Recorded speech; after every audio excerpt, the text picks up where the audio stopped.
என் பெயர் சுந்தரி. எனக்கு இப்போது 28 வயதாகிறது. என்னுடைய கணவர் ஒரு பிரைவேட் கம்பெனியில் வேலை பார்க்கிறார். ஒரு நாள் நான் அவருடன் பைக்கில் சென்று மார்க்கெட்டில் எனக்கு தேவையான பொருட்களை வாங்குவதற்காக அவருடன் சென்றேன். அவர் என்னை மார்க்கெட்டில் இறக்கிவிட்டு வேலைக்கு சென்று விட்டார். எனக்கு தேவையான பொருளை வாங்கிட்டு நான் வீட்டுக்கு 1 மணி நேரத்தில் வந்துட்டேன். வீட்டுக்குள்ள வரும்போது என்னுடைய மாமனார் வீட்டில்தான் இருக்காரா அப்படின்னு எட்டி பார்த்துக்கிட்டு வீட்டுக்குள்ள வந்தேன்.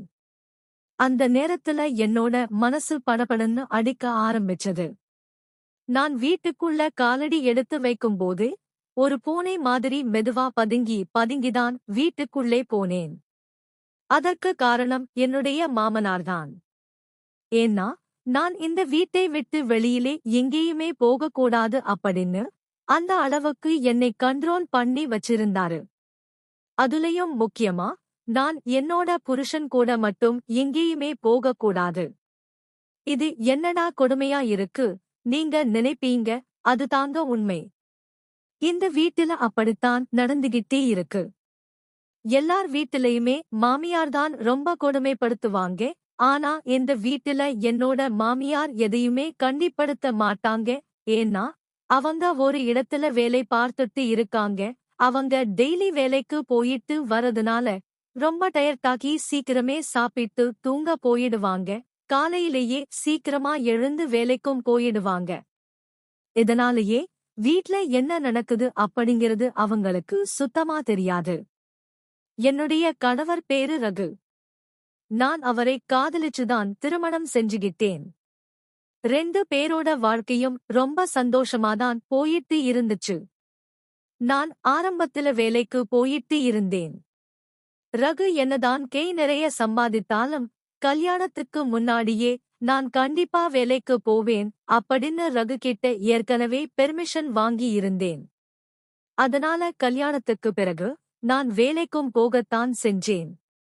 கொஞ்ச நாள் வேலைக்கு போனதுக்கு அப்புறம் ஒரு சில பிரச்சனைகள்னால நான் இப்ப வேலைக்கு போறது நிறுத்திட்டேன். இப்ப சும்மா வீட்லதான் இருக்கேன். இப்ப ரகு வேலைக்கு போயிடுவாரு. மாமியாரும் இந்த ஆளை என்னை திட்டறதுக்காக எனக்கே வச்சிருக்கானா இல்ல என்னை பார்க்கிறதுக்காக இனிக்க வச்சிருக்கானா?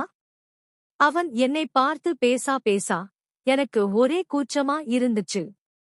நான் அப்படியே நெளிய ஆரம்பிச்சேன். சரி, இருந்தாலும் பேசுனா பேசிக்கிட்டேதான் இருப்பான். டக்குன்னு சாரி மாமா, மன்னிச்சிடுங்க அப்படின்னு சொல்லிட்டு வேகமா பாத்ரூமையே பார்த்து ஓடிட்டேன். அப்பா சாமி, இவங்க கிட்ட இருந்து தப்பிச்சிட்டேன்டா. எப்படி பார்க்கிறான் என்னையே! ஒரு மருமகளை கூட மரியாதையா பார்க்காம இவனோட புத்தி ஏன் இப்படி போகுது? இதுல நான் குளிச்சிட்டு இருக்கும்போது வேற யாரோ கதவு பக்கத்துல நிக்கிற மாதிரியே இருந்தது. அட கண்ணாவியா, என்னடா நடக்குது இங்க? அதனால நானும் பயந்து போய் அவசரமா குளிச்சிட்டு பாத்ரூமுக்குள்ளேயே டிரெஸ்ஸிங் மாத்திக்கிட்டு வேகமா வெளியில வந்துட்டேன். இந்த மாமனார் என்கிட்ட இப்படி நடந்துக்குறாரு. என்னோட மாமனார் ஒரு ஓய்வு பெற்ற ஆசிரியர். இப்ப வீட்ல சும்மாதான் இருக்காரு. ஆரம்பத்துல வேலைக்கு போயிட்டு இருக்கும்போது ஒரு நாள் நான் சாப்பாடு எடுத்துட்டு போகாம மறந்து வீட்டிலேயே வச்சிட்டு போயிட்டேன். அதனால அவர் எனக்காக சாப்பாடு எடுத்துக்கிட்டு ஆபீஸ்க்கு வந்திருந்தாரு. எனக்கு அவர் ஆபீஸ் வந்தது தெரியவே தெரியாது. எனக்கு என்னோட ஆபீஸ்ல ஒரு பாய் ஃப்ரெண்டு இருக்கான். நான் காலேஜ் படிக்கிற காலத்திலிருந்து அவன் என்னோட பாய் ஃப்ரெண்டு. கொஞ்ச நாளைக்கு அப்புறம்தான் என்னோட கணவர் ரகு என்னை காதலிச்சு இருந்தார். அப்பவே ரகுக்கும் இந்த பாய் ஃப்ரெண்டுக்கும் ஒரே பிரச்சனையாகத்தான் இருக்கும். கடைசியில நான் ரகுவை காதலிச்சு கல்யாணமா செஞ்சுகிட்டேன்.